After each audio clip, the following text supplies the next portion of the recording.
Are you ready to take your business to the next level? Every day there are countless books and articles that are published offering the key on how to make your business a success. It's easy to feel overwhelmed trying to keep up and run your business. That's why Deb Creer created the Business Power Hour. Keep up on the latest trends, best practices, and techniques for how to make your business a success. Let the Business Power Hour do the heavy work for you. Good morning, good morning. I am Deb Creer, and I am passionate about giving professionals the tools that they need to make themselves and their businesses as successful as possible. And holy cow, are we talking success today? We're talking about how to become a billionaire. That's a billionaire with a B, not a millionaire with an M, because, millionaires, they're a dime a dozen.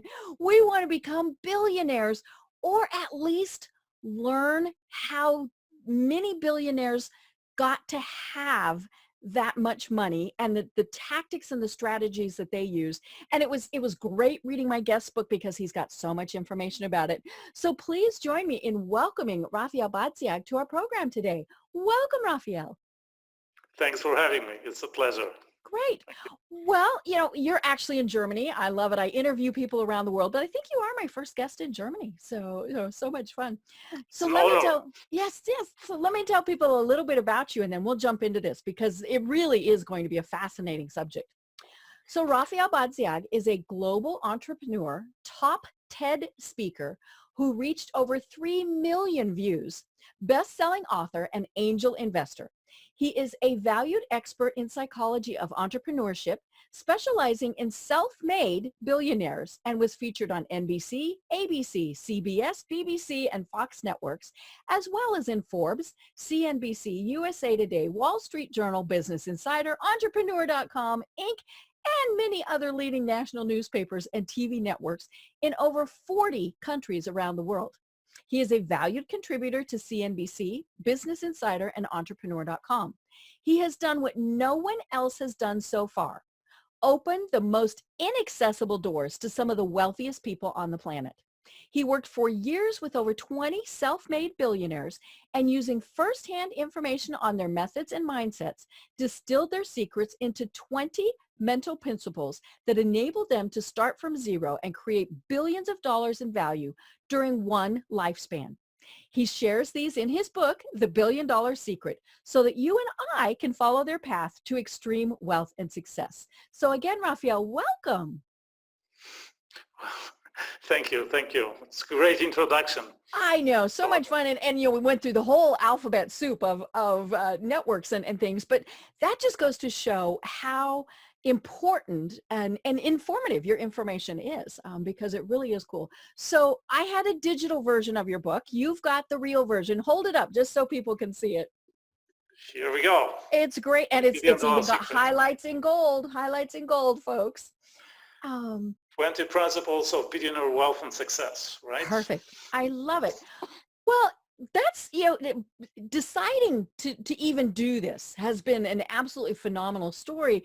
But how did you get from, where you were to writing a book and talking about these people? How did you determine that this was, for now at least, what you wanted to be doing? Right. It's a long story, but I tell you maybe a shorter version. We'll get the condensed version. Right. So back in the 90s, I was pioneering e-commerce in Germany, meaning I set up the first online shop for sporting goods on the German-speaking market in Europe. And I was making money in internet before Google. So it was pretty early, at least for European standards, right? And it developed quite well. It was actually a hobby project at first, and I started to employ people and to focus on business only. So I became a full-time entrepreneur, and it became a multi-million company pretty quickly. But it didn't feel like success. It felt like an uphill battle, a lot of stress, firefighting, and so on and so on. And I could see competitors starting later, becoming more successful, growing faster, outperforming me in terms of revenue, maybe even profitability. And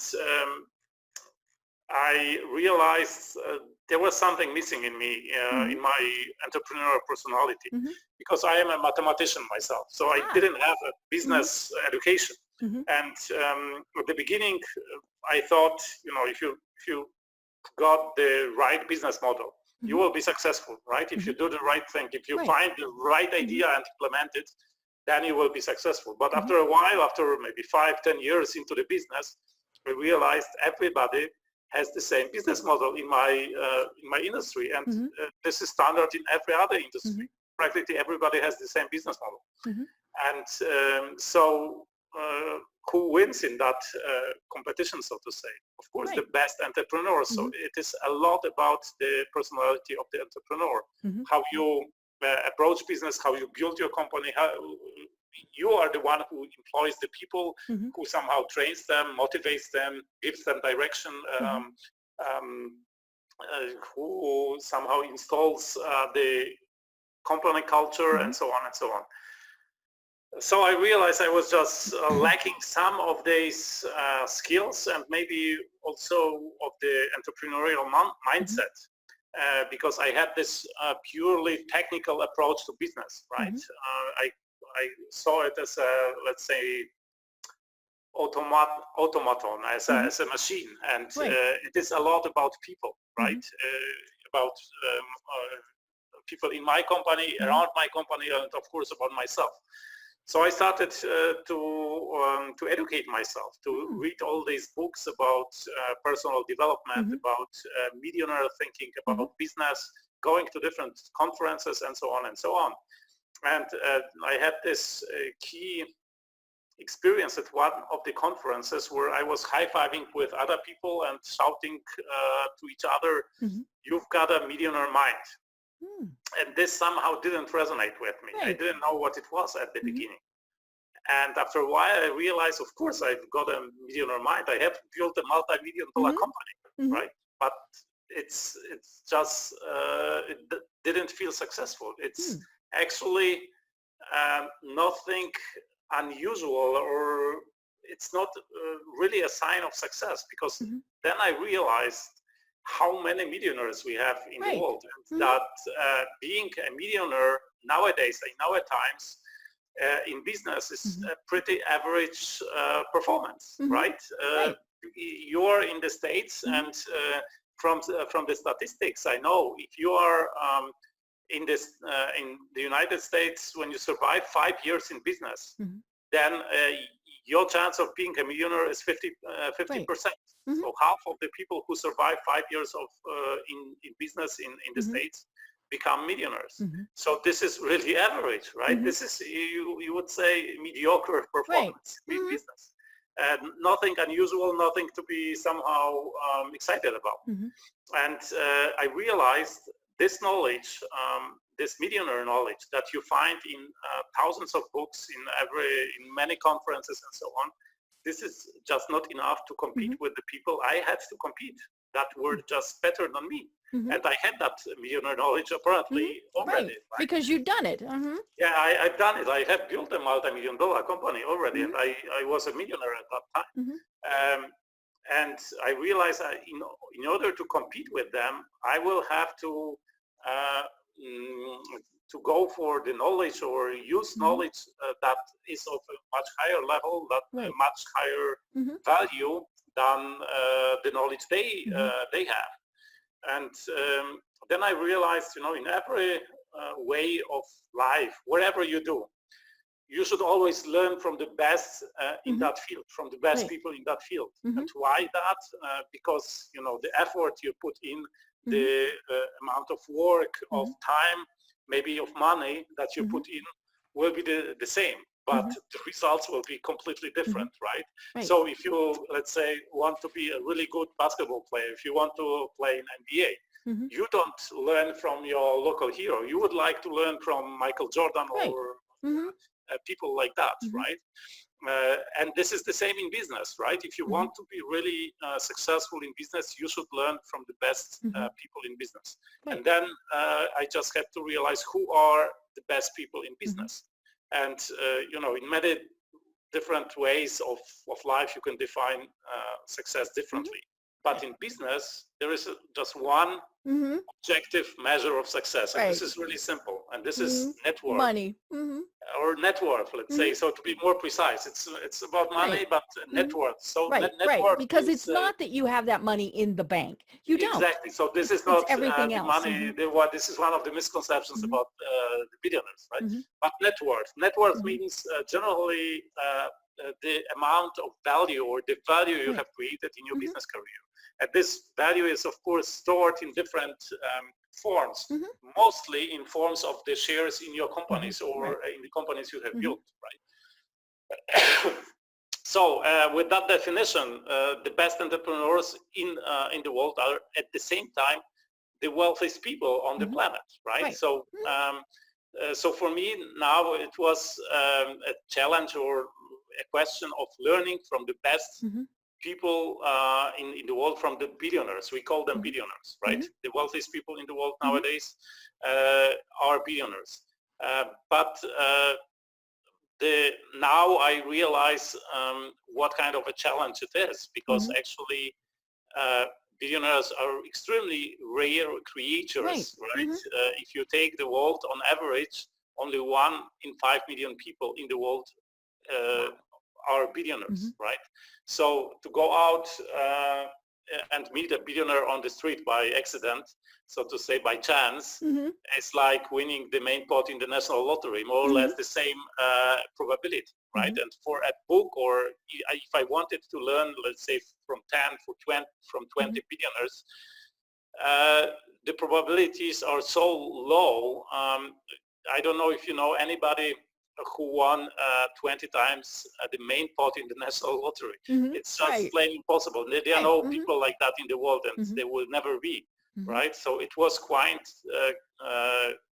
the thought of that, learning from billionaires firsthand, like meeting them, talking to them, and getting the knowledge, the wisdom. It sounds so unrealistic, but I somehow managed to do that. Maybe if you ask some more questions, I will tell you how I did it, and how it progressed. Right. You know, and it was interesting when I was reading your book, because some of the names I recognized, but not a lot of them. You know, and I think that might be part of it too. Is they're quiet billionaires. You know, they don't go around saying, so hello. There is exactly. So there is a difference between celebrities and really wealthy people, or let's say really good entrepreneurs, right? They are exceptions that somebody is a celebrity entrepreneur, like I mean a celebrity billionaire. You have them, actually all of them are actually in the States, the celebrities, right? So Elon Musk, like Bill Gates, or Jeff Bezos, I mean, you know, people like that, right. But most but an average, let's say an average person can name maybe only 5 billionaires, right? And would probably some of them wouldn't even be. Exactly. All the other people that an average person thinks are wealthy, they are actually celebrities. They are like, you know, TV celebrities. They are quite, let's say, well off, but they are certainly not billionaires, right? So let's say typical celebrities are, let's say, TV stars or film stars, or maybe sports stars, but rarely any of them are billionaires. Maybe when you take the TV celebrities and the sports stars, you can also count with one hand the billionaires among them, right? So most billionaires are really somehow undercover. They are not known to the general public. Of course, in the industries, they are superstars, right? Yes, you know, people know who they are. But there is one global competition that chooses every year the best entrepreneur in the world. They have several criteria, by the way. Last year, the best entrepreneur in the world, it's called the World Entrepreneur of the Year. An American entrepreneur became the best one. Brad Kewell, he's also not really a celebrity, but he was chosen the best entrepreneur in the year of the year. And Ernst & Young, this is this organization who sets up this global competition.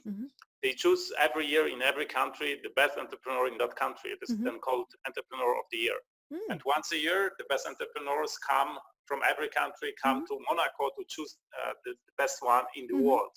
And then it is called the World Entrepreneur of the Year. And they have been doing that for the last 20 years. And since then, 8 people from the 20 chosen entrepreneurs of the year from different years, only 8 of them are actually self-made billionaires. So because in my book, you have only self-made billionaires. Right. So, it's not inherited. It's not married inherited. Into all of those things. And only billionaires, and there are some other conditions that I put on the participants, but generally self-made billionaires. So out of these 20 world entrepreneurs of the year, 8 of them are self-made billionaires, and 5 of them actually participate in that project. So this is really creme de la creme of the world business, so to say. Right. And I love the fact that, in the book, you're talking about how they got their start. And it was just astounding. I mean, we talked about the fact that they're self-made, so it wasn't that they inherited. It wasn't that, they married into it, or, somehow had something like that. But what really surprised me was almost to a person, they started earning money at a very young age. Right. I think there were several that were like 6. And we're not talking allowance, things like that. We're talking, they were earning money. Now, not big money. Yeah, some of them had to go they had out to help and support their families. exactly. They had to support their families, or even they had to earn money because otherwise they wouldn't have anything to eat. They had to earn money to survive, right? So and this is one of the misconceptions. People think, you need to be born in the right country, in a wealthy country, in a well-off family, supported family, get great education to have chance for that wealth, in your life. But if you read that book, you will realize in what conditions some of these billionaires were born, and this is just amazing. And many of them were extremely poor conditions. Exactly. They were on their own, at a very young age, so they had to earn money, like you said, to survive. They didn't have family support. Many of them didn't even have education. It wasn't that they went and earned, fancy degrees and all of these things. Some of them didn't even graduate from high school. There is even one who didn't graduate from the elementary school. Right. He was he was expelled, I think, from the school after 4th grade because he literally peed his schoolmaster on his head, right? And he was misbehaving, and then he got into alcohol habit, and then he was also illiterate because, in China he was Chinese. In China, after 4 years of schooling, they have 50,000 characters in China, so you are generally illiterate, right? If you had only 4 years of schooling, he didn't know how to read, how to write, and I won't tell you here the whole story, but generally he hit the bottom at the age of 14, when he was just a literate drunkard and doormat in his village, and nobody trusted him anything except for just one community cow. He was just taking care of one cow. He took care of the cow. Yeah, because nobody trusted him more responsibility, and he realized he had to do something in order to get out of that, and started to get up really early at 5 a.m. and cut grass at the river and sell it to horse keepers for pennies, just because his wage that he was getting was just just bare enough to survive, right? So he got these pennies and started saving for a dictionary in order to learn the 50,000 characters. Right, and he needed 1 year to save up for a dictionary. Then 2 more years to save up for an encyclopedia, and with that he started to develop, and everything he learned, he never finished any school, he never graduated from any school.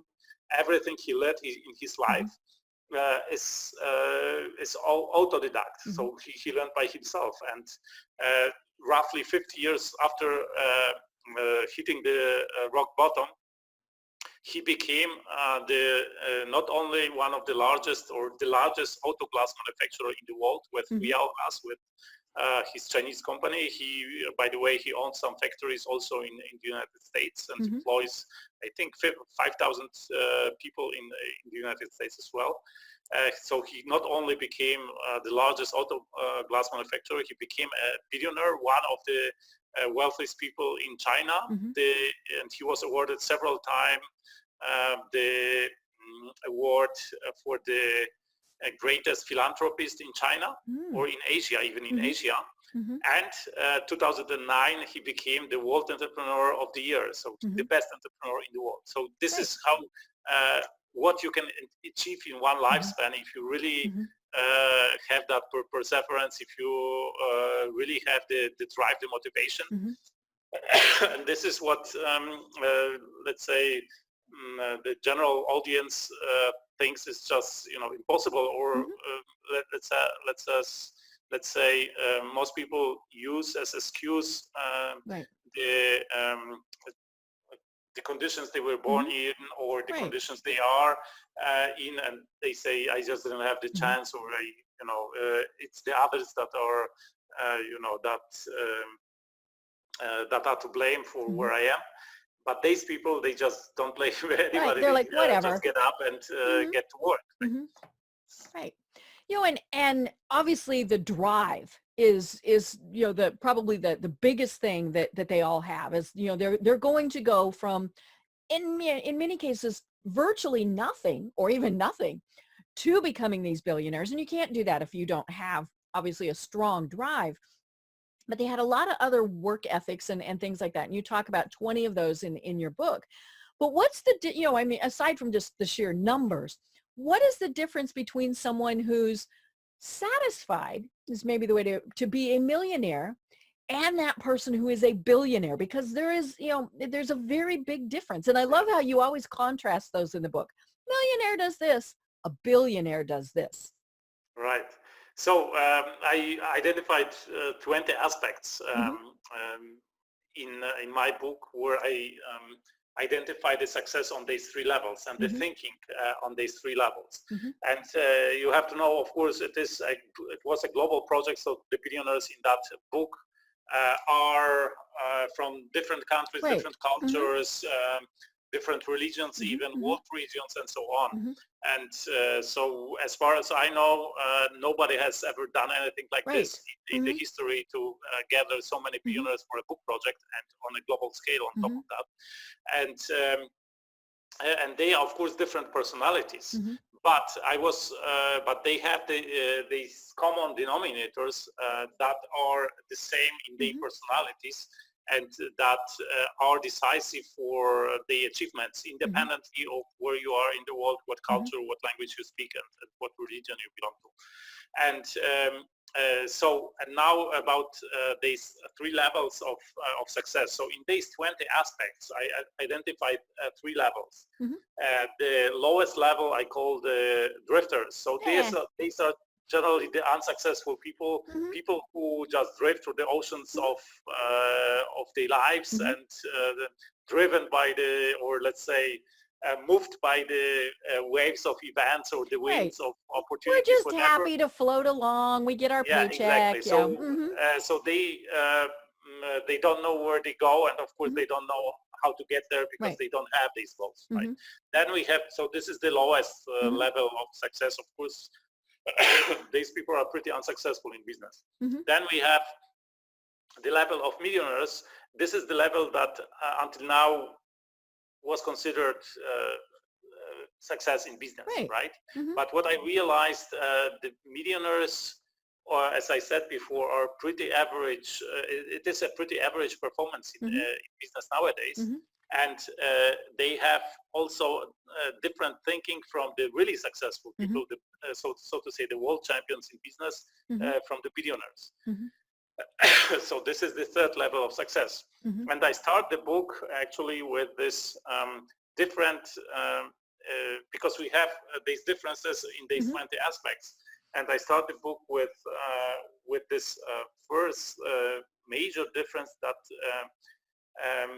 is how they perceive the world and their lives. And the drifters, they see themselves as the product of circumstances, as the product of the conditions they were born in or they are in.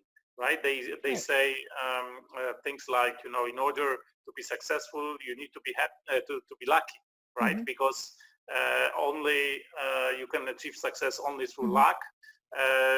If you are in the right place, if you know the right people, if you were born in the right country, wherever, right? When you encountered the right opportunity or found a gold bucket, whatever. Right. So this right. So this is generally the drifter thinking, the lowest thinking, and these people usually also play in lotteries because they see lotteries as only. That's how they're going to get their fortune. Exactly. That's how they are going to earn their fortune, to get their fortune. And then we have the level of millionaires, where millionaires say things like, I'm a captain of my life. I have generally the fate in my hands, and I need to look out for opportunities in life in order to take advantage of them. So I need these maybe still not kind of some luck. Maybe not lucky circumstances, but still some luck in order to encounter these opportunities. And I am willing and I am maybe skillful enough to take advantage of them. Right? But the billionaires, they have even a different approach. They say, no matter what my surrounding, what my conditions are, I have my vision, I have my goals, and I will, achieve it no matter what. I will find a way to materialize that, right? And even, but you see that they try somehow to shape the world around them, right? And if they are unable, or if they are not unable to somehow shape this world or change this reality around them, then they still have the option to go somewhere else and take advantage of the reality of somewhere else, or someplace else, right? So many of the billionaires in my book are actually immigrants, right? So this is strikingly one of the, let's say, discoveries that I made, and this is pretty, I would say, counterintuitive, that you have the higher chance of becoming a billionaire when you are an immigrant than when you are local. Interesting. And because we are not talking about average success here, we are talking here about extreme success. And to be successful to that extreme level, many things in your personality have to come along. And one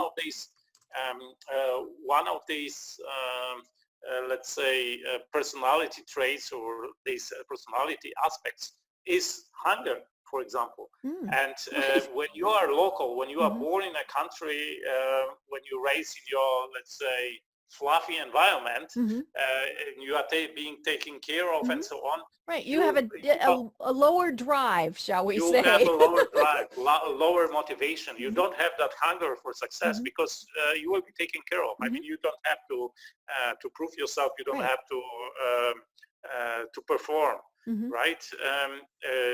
But when you are a newcomer to a country, if you don't perform, you will just hunger, right? You will lose out. So you have to perform, and nobody's taking care of you. You have to take care of yourself. You have to stand on your own feet and so on. So this motivation is much higher, and this, of course, in a long term, somehow, it's a compound effect that comes along with that. Right.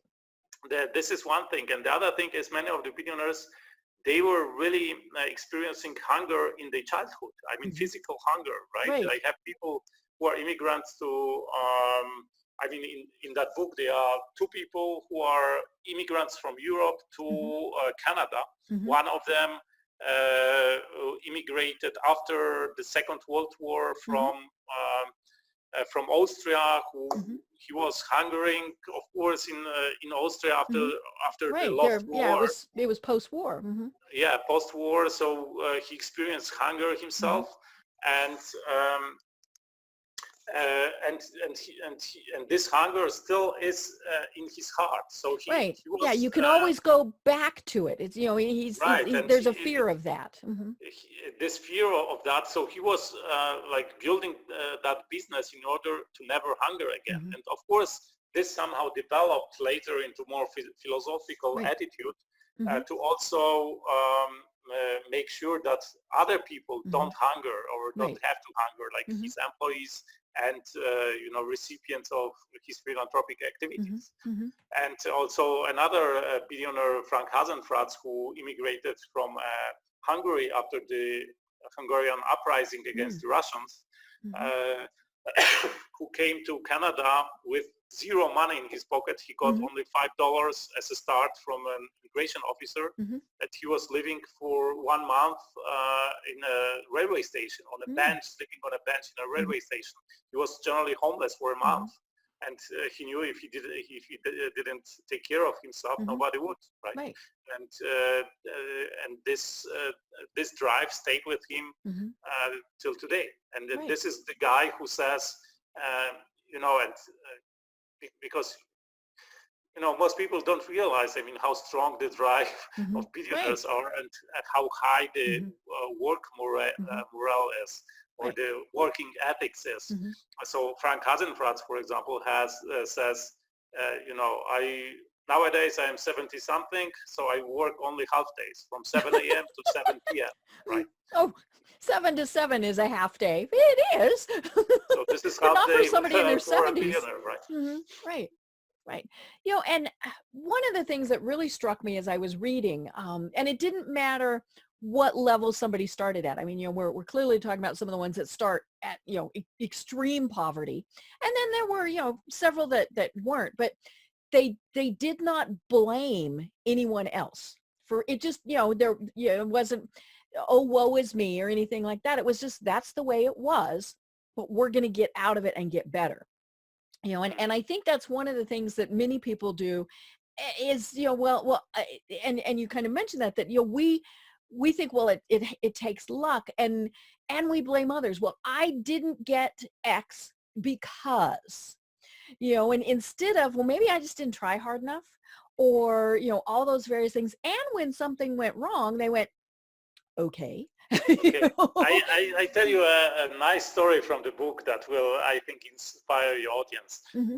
There is this billionaire called Peter Stordalen in my book. He is a Norwegian, and he's called King of Hotels in Scandinavia, because he owns right now a chain of 200 hotels. And the very best hotels in Scandinavia belong to him. But when he was young, he was like 12. He was selling strawberries for his father on a local market. His father was a small merchant in a small town in Norway, Portsgrunn or something like that. And in summer, they had like a field of strawberries, and his father was collecting these strawberries and bringing to the market, so Peter could sell them. He was 12 at that year, and he was, of course, there was competition on the market. Right. Older people, like adults, who had like stands with fruits, with not only strawberries, also other fruits, with vegetables, maybe some flowers. They had like advertisement. They had like nice sunroofs and so on. But Peter had only, let's say, a simple table and let's say a beach umbrella that he had, and he was just selling strawberries, right? And he was observing these adults and thinking to himself, if I only had all these conditions, all these fruits and advertisement and nice roofing, whatever, then I could sell more. And he was then, one evening he was telling that to his father, because his father told him, you were good today. I mean, you were selling pretty good. And he was saying, if I had more fruits, different fruits, and better strawberries, bigger strawberries, fresher strawberries, and advertisement, and better, better conditions, then I would really sell well. And his father told him, no, I will tell you something, and remember that, and always remember that. Sell the strawberries that you have, because these are the only strawberries that you can sell. And Peter couldn't get a sleep for a long time that night. At the end, he realized how genius his father was, and from that he developed a full philosophy. He calls it strawberry philosophy, that says generally do whatever you can with what you have, instead of thinking what you don't have and waiting for better conditions or better circumstances. Just take advantage of everything that you have in your hands, instead of waiting or like bitching around about what you could have, or complaining about others, your competition, and so on. And Peter Stordalen not only developed that strawberry philosophy, he built a huge company. I mean, the hotels are the only one part of the company, but real estate is another part. He has also a publishing house, and so on and so on. And the company is called Strawberry, right? And he was it reminds him chosen all the time. Yeah, all the time. And he was chosen, by the way, and not chosen, but he was named by a local newspaper at that time when he was 12, the best strawberry seller in Scandinavia. And he calls him a strawberry seller until today. Of course, he doesn't sell strawberries anymore, but he has this strawberry seller mindset. Right. It's in his heart that is what he's... In his heart. And this is the attitude that billionaires have, and that everybody should have if we really want to achieve something, right? Right. Yeah. I call it resourcefulness, by the way. And some billionaires call themselves, or the way they act or they behave in business, as resourcefulness without resources, meaning the ability to create something from nothing, right? Right. One of the things that you talk about in the book is they all know how important relationships are. And I love the fact that when you were meeting with some of these folks, you went to their homes, you went and had coffee with them. I mean, all these various things.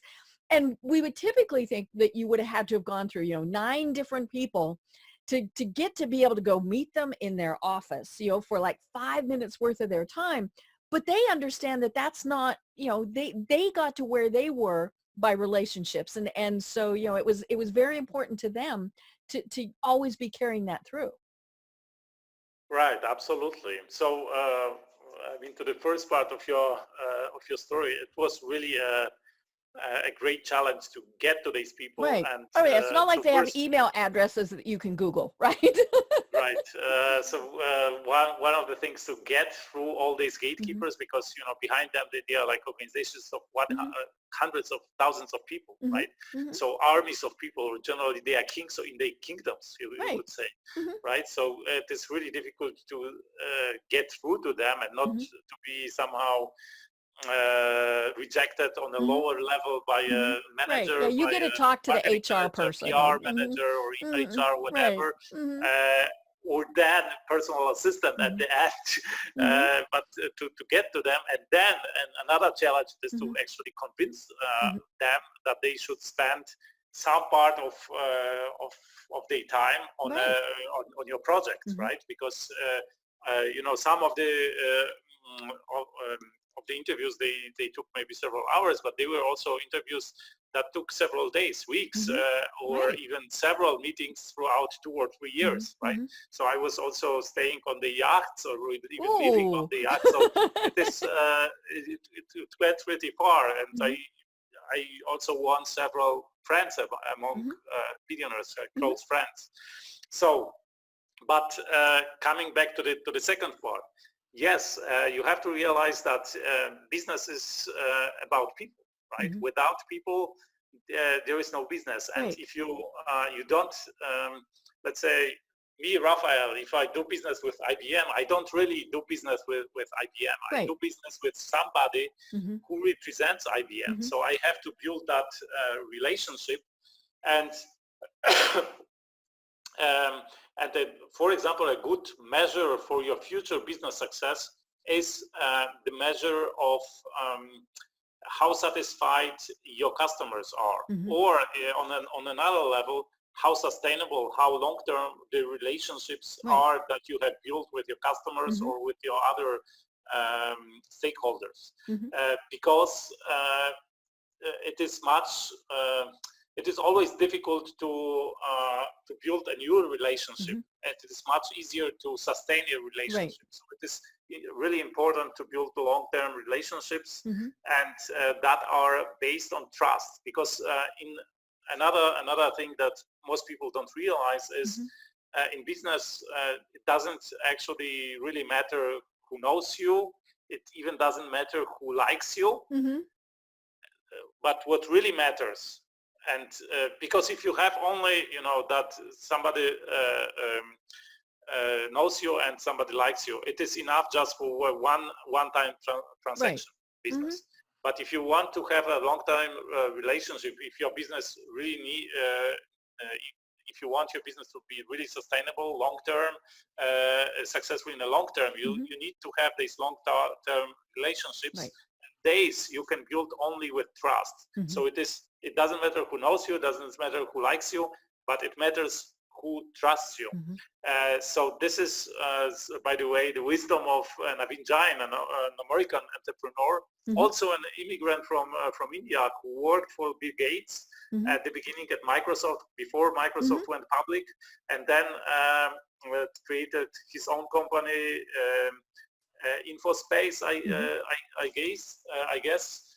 That was one of the giants in the dot-com bubble, and since then he has created several other billion-dollar companies. One of them is called Moon Express, and this is a guy who says, don't tell me sky is the limit, because I'm gonna mine the moon. Right, he's gonna go to the moon. Mm-hmm. Right, so he's building a spaceship right now in order to be able to go to moon and be the first private enterprise who goes to the moon. Right. Right. And I love that he's doing it in a way that not a lot of people know about it. I mean, it's not like some of the other people over here in America where that's what they're talking about. And of course, there's a variety of reasons as to that, but it does come back to the fact that, they do it quietly. They just go, they do. And, and maybe that's one of the reasons why they're so successful is they're not worried about what the rest of the world thinks. They just go and they do it. And as we said, some of them have had failures. I'm sure they've all actually had failures, but it hasn't been catastrophic because sometimes nobody even knew about it. Like one of the things that you point out in the book is they never risk it all. They're smart enough that they're like, no, we're not going to put everything in it so that if it doesn't work, we're done for. All right. these various it depends on the stage you are in your business, right? If you are young and you can risk everything because you can build it again. Yeah, you can build it again. There is still a long runway, but as you progress and you have become successful already, like several billions, whatever, then you have to work with that risk-reward ratio. Right. But what is different in billionaires, they are not. Let's say they are not unwilling to lose even billions. Right. They are not risk adverse at all. Not risk adverse at all, but they always look at the upside potential and the downside, right? And if they can live with that, they say, okay, let's try, right? This is also a difference between normal people and billionaires, or let's say, normal people say, why should I do that, right? And billionaires say, why not, right? They just give it a try, and they say, okay, what can I lose? and if they can live with that, if they lose, then they say, okay, let's give it a try. Right? If they can afford to lose. Right. You know, and some of the other things that you talk about in the book, and again, there were 20, you know, they're always, one of the things I liked was they're always reading. But for some of them, it was never about business. And I loved that because they realize they need to take a break. And so they took the break by reading, by doing all sorts of things. And I haven't had a chance to check. You do have a resource on your website that talks about some of the books that they read. But I love the fact that, you know, they're not all, while they're continually learning and improving themselves, it's not, you know, the whole reading thing in many cases was for relaxation because they need that. I would say it's more for intellectual stimulation. Okay. Right? So that's why they some of them, they don't read business, they read things outside of business. I mean, I have even one, there is even one billionaire in that book that is really a novel writer, and his novel became even obligatory reading in French schools. So he is really successful with that. He won several prizes with his novels and so on. So it's not only reading, it's even writing. But generally, I think this is what they try to do is to get a different approach to something, some stimulation, mental stimulation, and so reading is part of the ritual, part of this contemplation. So people, they all of them, they contemplate in some way, right? Some of them they just. I know the one guy takes 30 to 40-minute showers. I'm like, really? Or go, you know, for a walk to contemplate, or be on their own, or get some like mental stimulation from reading, stuff like that.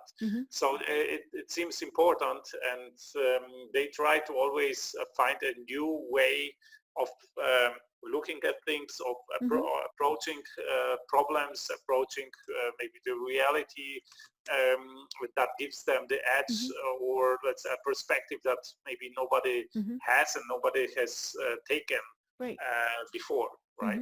Right. You know, and you also talk about the fact that they have their own routines.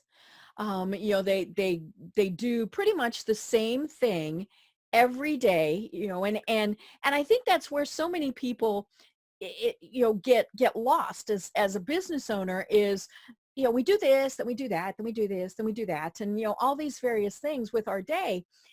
And then by the time we get to the end of the day, we realize, well, wait a minute, the most important thing didn't get done, you know, and all of these things. So talk to us a little bit more about the routines that they have. Right. So generally, I described in the book the 6 habits of wealth. So billionaires have the habits that they follow, and at the end they have these routines or ritualized habits. And routines are generally, you know, sequences of activities or of habits that just flow into each other, so they don't take any, let's say, mental energy from them. They don't have to decide, now should I go to it's the not gym stop or not, and do this and stop and do this. Yeah, or should I do that or not, because this is just automatic in the morning. And these routines, they have slightly different forms from a person to a person, but generally they have these routines, and usually they in these routines there is some sport activity. Right. You mentioned the fact that many of them are excellent athletes. Exactly. So it is also let's say striking that pretty, let's say, astounding percentage of billionaires, they were professional athletes in the youth. And or even if not professional, they were like really good at some sports. Right. And so there are a lot of parallels between sports and business. Of course, competition is one of them, but also this discipline, this let's say being accountable for your results, right? And not blaming others that, it's somebody else's fault that you didn't perform. Right. And also something like being humble in defeat, right? Right. And taking defeat in consideration, that you do it despite the fact that most likely you won't win, right? And this is something that most people like have trouble with, to start an activity if they don't want, if they aren't sure they will be successful. Right? Most people are just afraid to lose, and they just don't take any steps in that direction, because until they are somehow guaranteed that it will be successful, right? But coming back to the habits. So one of the habits in the routine that they follow is the sports, right? So kind of either workout, or maybe jogging, or maybe walking, depending on the age, of course.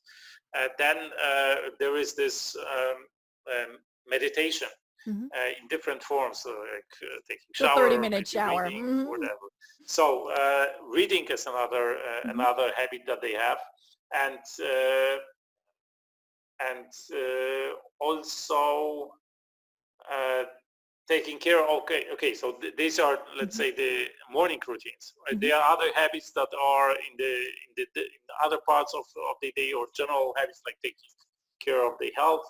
You will find all of them in the book, of course. But generally they have generally two routines. One of the routine is in the morning, and the second routine is the things that they do when they arrive to the office, to the work, right? So they have also like routinized activities that they take care of the very first in the morning. And it depends also on the level of the development of your business. Of course, if you are a chairman, you just talk to your maybe personal assistant, or to your CEOs in the morning.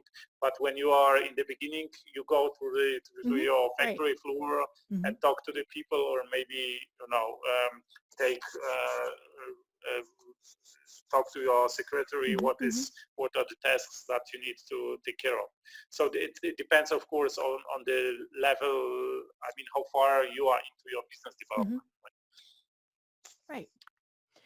Well, it's interesting, because you did talk to 20, different billionaires about their tactics and things like that. And you came up with these different strategies and things that they have. Which one did you think was the most important?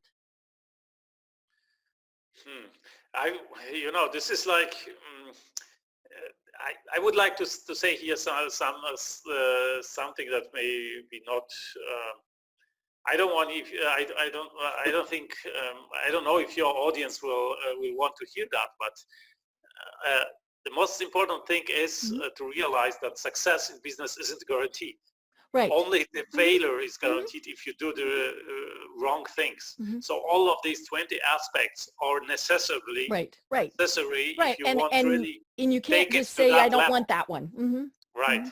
So all of them are necessary if you want to take to that level. Right. But even if you do everything right in your business, even then success isn't guaranteed. So you can, the law can change, the market can change, the political situation can change, and your business model may become not viable from one day to another, right? Or a catastrophe can happen.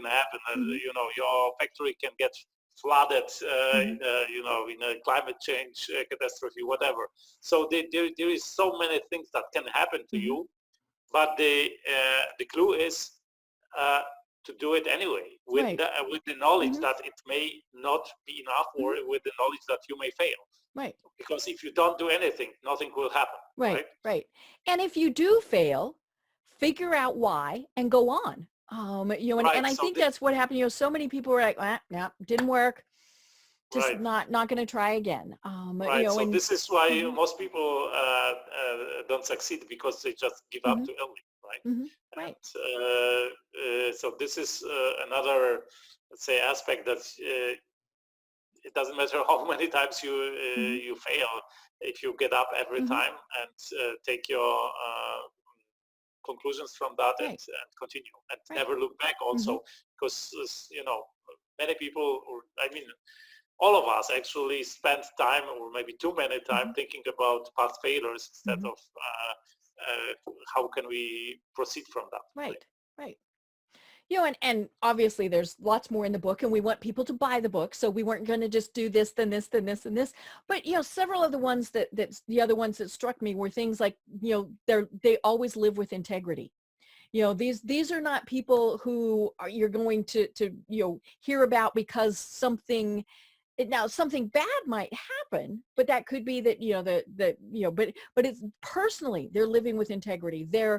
You mentioned the word, when we were talking about relationship, trust. They're someone that you can trust. They give back. You've mentioned that several times, that they are going to give back in whatever way.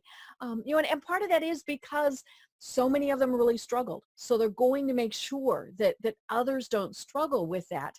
And so I love that. It was just, and they're always improving themselves. What can they do? And I think that's one of the things is, we get to, when you become a millionaire, or even if you just, making sure you got your bills paid, you kind of reach a plateau and you're like, whew, and you don't think, what can I do next? And, and I think that was something that really impressed me is, they got to this point and then, okay, now how do we get to this point?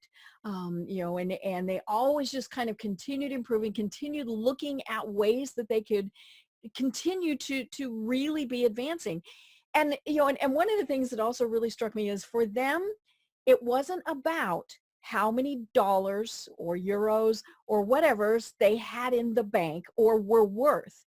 It was about being successful. And I thought that was really important too, because I think that's the other thing so many people get stuck on is, how much money have I got? Right. I mean, this is one of the misconceptions. Billionaires didn't become billionaires because they were greedy or something. No, they became billionaires because they built so much value. There are so many greedy people in the world, but this is just not enough to become billionaire, right? Greed doesn't pay you or doesn't build value, right? You have to build something. You have to build something of value for other people in order so something valuable, and only then you can become a billionaire. Right. Well, what's next? I mean, you talk to these great people, and you've written this wonderful book. So what is next for you? Well, I'm researching right now for the second part of the book, because the first one is generally what kind of person you need to be, how you need to think in order to be able to perform on that level, right? So it's more about thinking. And the second part will be the Beyond Odds strategies, which means what you actually have to do, right, in your business. So it's more of a business book. It's about how billionaires scale their businesses, how they do M&A deals, stuff like that, how they attract maybe investors, how they hire people, how they impose the culture on the company, and so on and so on. So all these, let's say, business strategies that you need in order, to grow your company to that size. So this is one thing, and the other thing is, and I'm pretty ambitious with that. We will see if this actually. If I'm successful with that, but as I said, if you don't try, you will never know. Right. Building a global group of billionaires called 10-digit impact group, which 10-digit impact group, because if you take the numbers, it's about billions, and so it has a philanthropic dimension. If we want to have a positive impact on billions of people. So I want to coordinate the philanthropic activities of these billionaires, because all of them are great philanthropists, but of course with a local scope. Even a billionaire, they have the limitations, right? But I want to create that organization to somehow coordinate these activities and have a global impact on billions of people, right? Well, I can't wait to talk to you again about this, because I think it's so fascinating, and and the tactics and strategies apply to everyone. it's not just that people want to do that. And that's, that is the thing that I came away with on the book is, I'll be honest, I don't want to be a billionaire. There's just, but I want to be successful. And I mentioned the fact that, it's not about the money, it's about being successful. So by following your book and the 20 principles that they have, and then, the new book, it is, that's how we as normal people can be successful. And that's what I loved about reading the book. Plus it was just cool to read their stories. Right. I mean, this is what I say also, it's not about becoming a billionaire. It's about learning from the best people in Right. your in your industry or in your in your way of business or in your field, right? Right. So Right. even if you play let's say basketball, maybe the probability of you becoming a world champion or NBA champion is low, but you would like to learn from, you still want to watch Michael Jordan play and learn from him to play basketball because this is the way that you can most improve, right? Right. And as it's funny, we always do a quote that we use to promote the program. And you said, there's lots of people that's millionaires, and I'm, paraphrasing here. Why not learn from the best? And those are the billionaires. Right. I love it. Well, do you have any final thoughts that you want to leave us with today? Well, I would like your audience to just to be brave, to take more risks, and just don't worry too much. Even if you fail, you have tried, right? But you can succeed only if you try, right? I mean, the probability of me succeeding in that project, attracting over 20 billionaires to my project, convincing them, and then like distilling the knowledge to share it with the entrepreneurs around the world, they were so low. But I am happy and I am proud that I took that chance and did everything to make it happen. Right. And I think this is something that you can apply anywhere in life, in not only in business. Let's take our chances. Let's try to do stuff. And some of them will fail, but some of them won't. Right. So. And you can't be successful if you don't try. Right. Absolutely. Well, Rafael, how do they find you and connect with you? So go to thebilliondollarsecret.com. Thebilliondollarsecret.com. You can get a free chapter of that book. Of course, you can get also a book there on Amazon, on every outlet. You can get the book. There is also an audio book, an ebook of that. I have my YouTube channel where I talk about billionaires, about business, about money. It's called also The $1 Billion Secret. So you will find me on YouTube. That's it. Perfect. I love it. And again, it's B with a billion, $1 Billion Secret. Well, I've been having an absolutely wonderful time. And as I said, can't wait to talk with you again. But I'm Deb Creer. I've been talking with Rafael Badziag. And until next time, everyone have a great day. Tune in for our next program for even more trends, best practices, and techniques for how to make your business a success. The Business Power Hour, hosted by Deb Creer, is proud to be part of the C-Suite Network.